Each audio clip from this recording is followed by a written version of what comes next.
Hello, everyone, and welcome back to Intuitive Conversations with Tamara and Chantel. I'm Chantel Neufeld. I'm Tamara Franz. And today we are catching you guys up on what we've been up to. It's been a while, yeah. Tamara's been on a trip, and I'm very curious about it. I went on an epic journey. Yep, I walked the Camino in France, and in the end it was an 832 kilometer journey from beginning to end. At least the time that I was on the Camino trail and, not sightseeing and doing other things. So actually it was quite a bit more than that. But yeah, a bucket list journey. And this is something that I have been planning and saving up for years. It was my retirement gift to myself. And anyone who's watched any of our podcasts knows how much I love the hero's journey and that whole framework as a metaphor for life. And so this was an opportunity to physically take the heroic journey and experience, like in a collapsed time frame, just that whole trajectory of the hero's journey, like living out your own myth. And it was just an amazing, life-changing experience. So let me get this straight. You were by yourself. By myself. And how long were you gone from home? Altogether. 42 days. That's a long time. Yeah. I kept telling people who were asking me, why do you want to walk the Camino? And my answer was, I want to do something hard and I want to do it by myself. But I really feel like people are called by the Camino. Talk about empowerment. Yeah. Very empowering journey. I've never traveled internationally alone. And I've always relied on my husband to do the navigating. And this, of course, is in Spain. The Camino runs across the north of Spain. I started just over the border in France at a little town called Saint-Jean-Pied-de-Port. And yeah, you walk through northern Spain. And how far did you walk in a day, like, typically? Well, overall, the average was 23 kilometers-ish per day. My longest day was 37 kilometers. Oh my goodness. Not on purpose. Yeah, that was a case of miscalculation.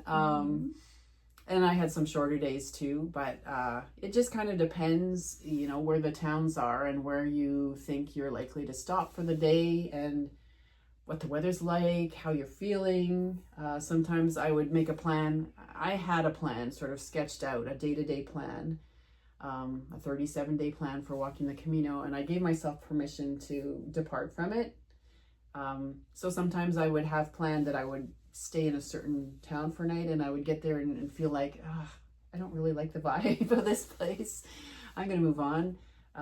Sometimes there were a couple of times where there were no beds. The hostels were all full, and so I moved on to the next town. So luckily, on the Camino Francés, which is the most traveled of the Camino routes, there's a lot of infrastructure, and if you don't find a place in one town, chances are there's another a few kilometers down the road.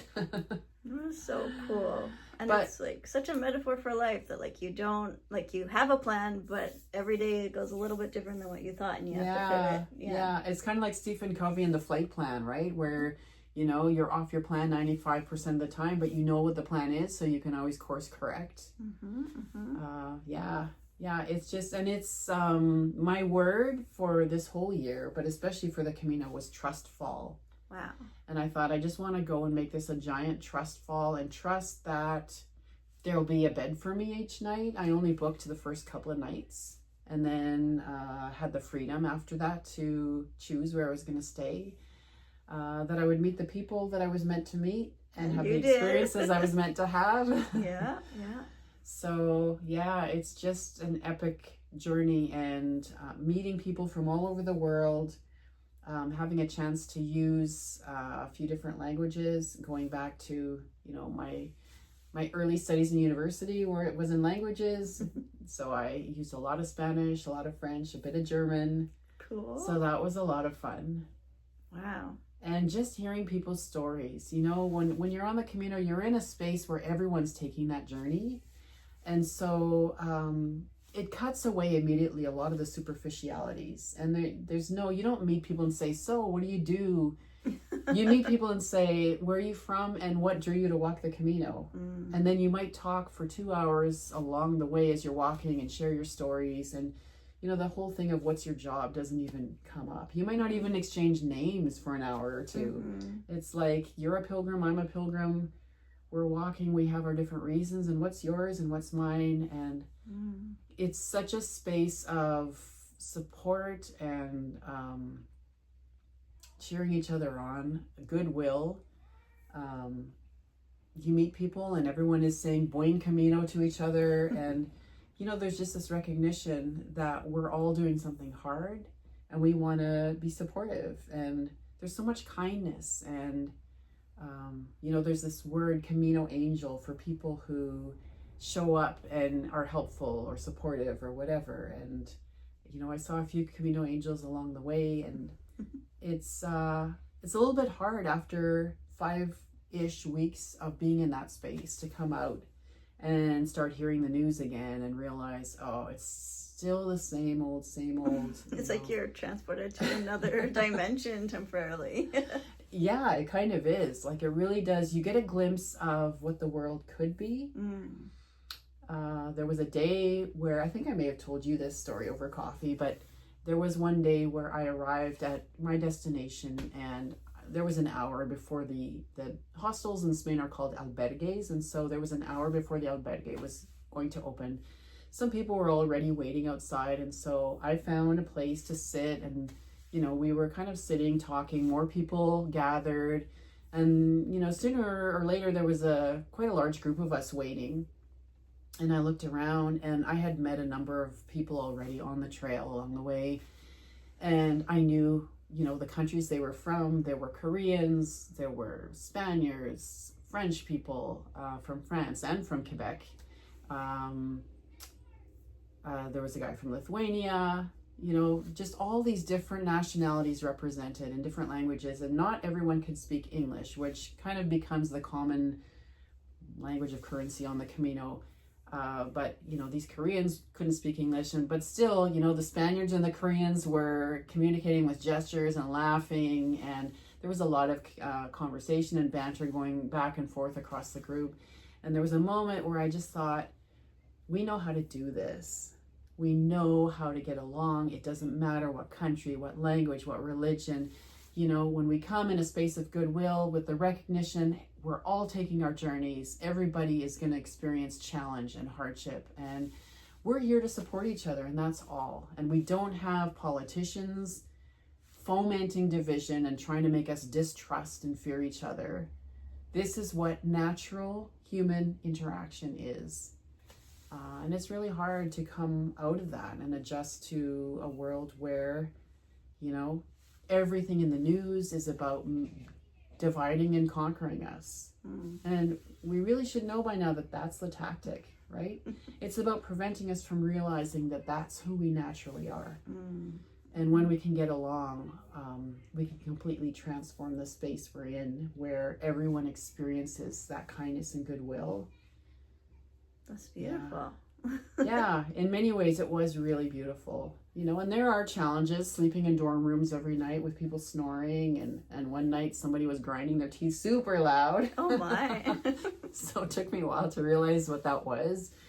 Yeah, and then you're cringing and thinking about what's going on with those teeth, but yeah, I mean, that's part of the charm of the Camino, right? You go and you know you're going to be roughing it a little bit, and you prove to yourself that you can take on the challenges. You know, they become stories that you can share afterwards.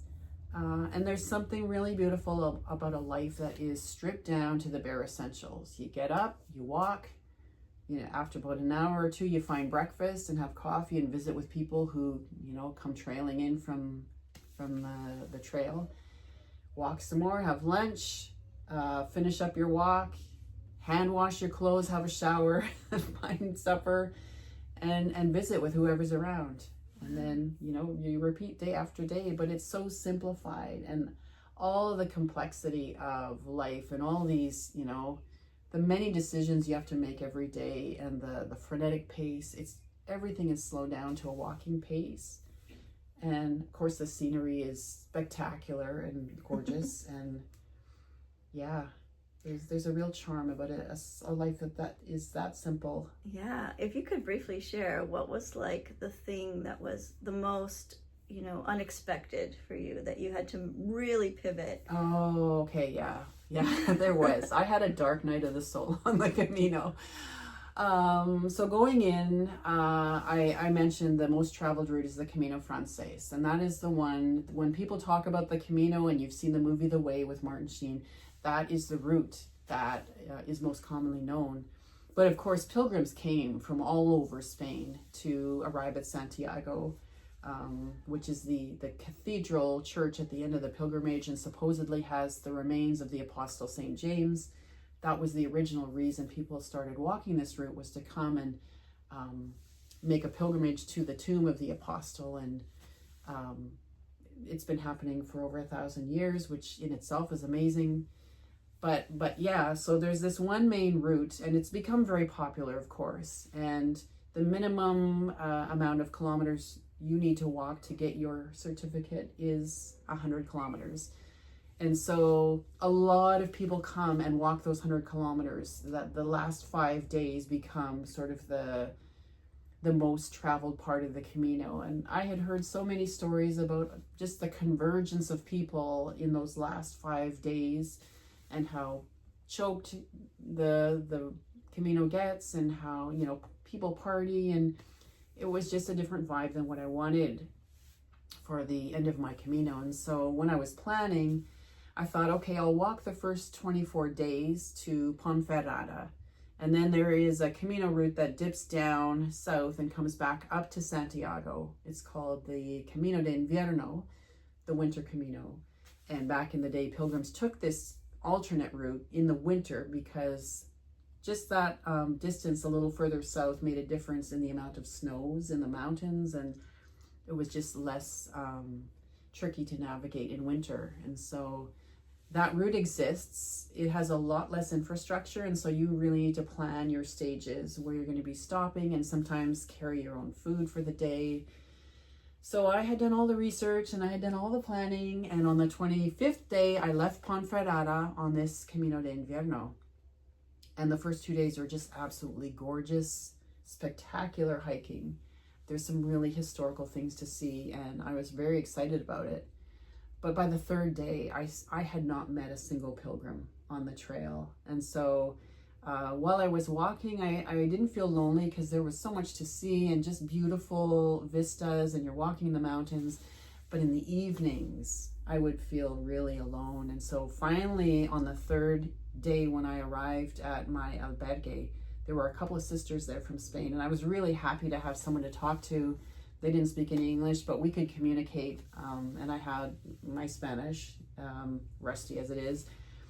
So I had someone to eat with, and I was really happy. I thought things are looking up. And then the next day, I met them a few times here and there on the trail walking. There were a couple of men on the trail. So I got, I thought, okay, now I'm going to meet people, and this is going to be good. At the end of that fourth day, I arrived at the albergue in a little town, well, it was a larger town called Quiroga. And I knew they'd be coming there too, because just the way this Camino is, that's where everyone's going to stop. And none of them came to the albergue where I checked in. There were other people staying there, but they were not walking the Camino. They weren't pilgrims. And it was a very large, felt very institutional and impersonal. It didn't feel at all like a Camino albergue where people are chatting and you have volunteers who are, greeting the pilgrims and all of that. It just, and again, it was so lonely, and a whole evening, like I arrived there probably at 2 p.m. And so I had half a day to fill on my own, and I thought, I can't do this for 9 more days. And I was in tears. I thought, I've ruined my Camino. I was having a beautiful experience connecting with people on the Camino Frances, and I hadn't realized how important those human connections would be to me. I had expected and hoped that I would connect with people on the Camino and hear some good stories, but the bonds actually you know, I felt like I'd lost my family, and I felt like I had made a big, horrible mistake, and I had ruined my Camino. So then I had to go into problem solving mode, and like, what do I do? Do I push through? Because all my life I've not been a quitter, and I have pushed through some really difficult, challenging things.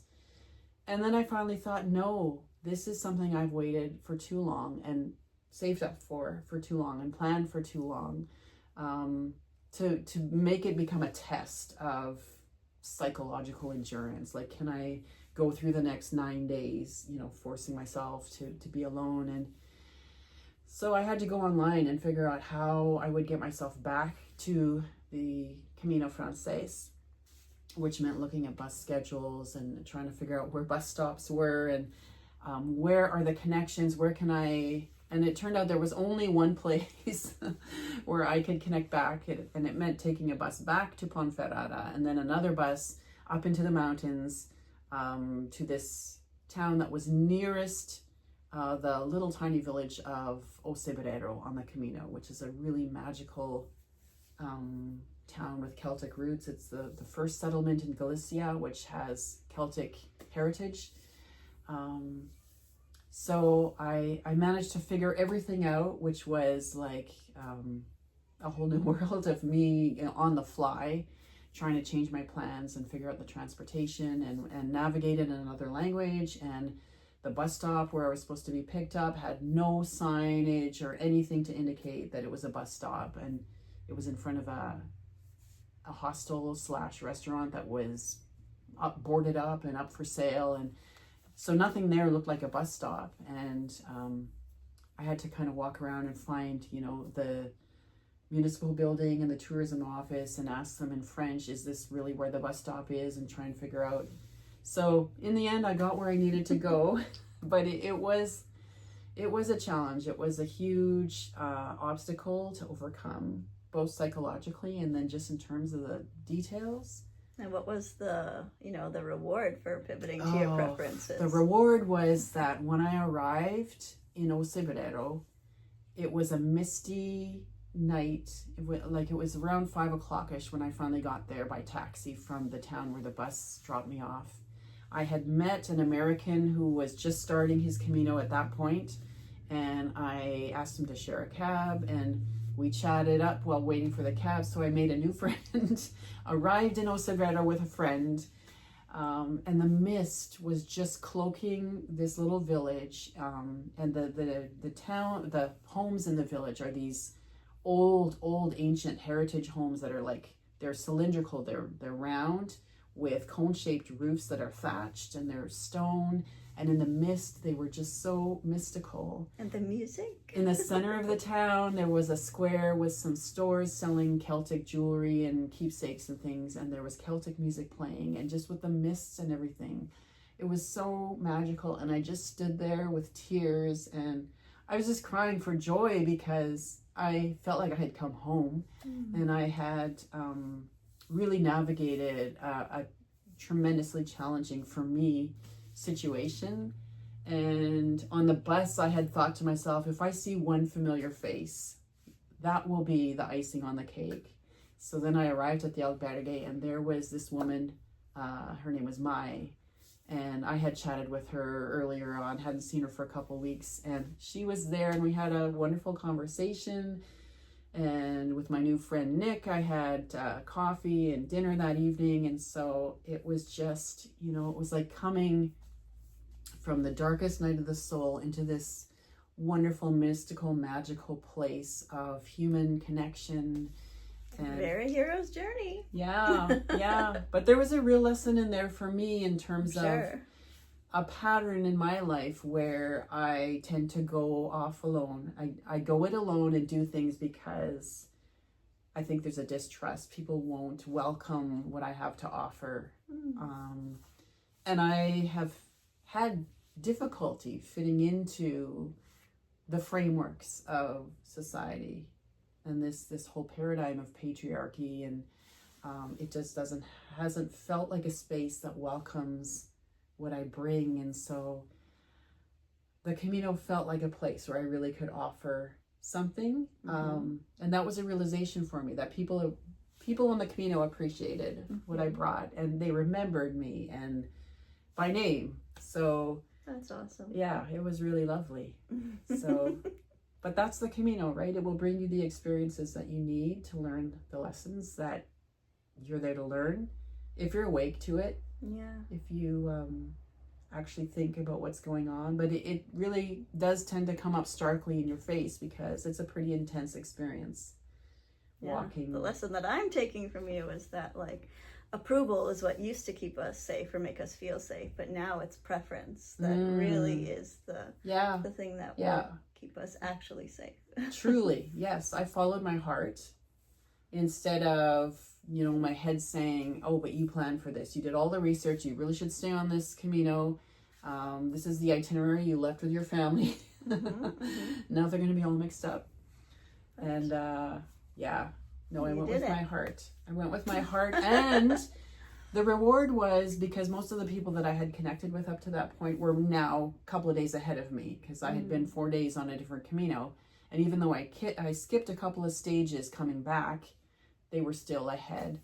And I thought I would never see them again. And when I got to the end at Santiago, some of them had stuck around for an extra couple of days in Santiago. Some of them had walked to Fistera, and I took the bus out there for a few hours one day and got to see your friends else again. So I had all these reunions at the end of my Camino, some with people that I hadn't seen since near the very beginning of the Camino. And so it was just kind of like the universe was saying, you went with your heart, and here's your reward. Now, here's your tribe coming back together. So, that's wonderful. Well, thank you so much for sharing, and we will be sharing more. Well, okay, but I mean, do you have anything to update? I guess I've been shifting more towards my preferences too, and seeing how that has overall been better for me rather than staying quiet or, just going along to get along. Stories to come. Okay. All right. Thanks, everyone. Until next time, keep following your heart song.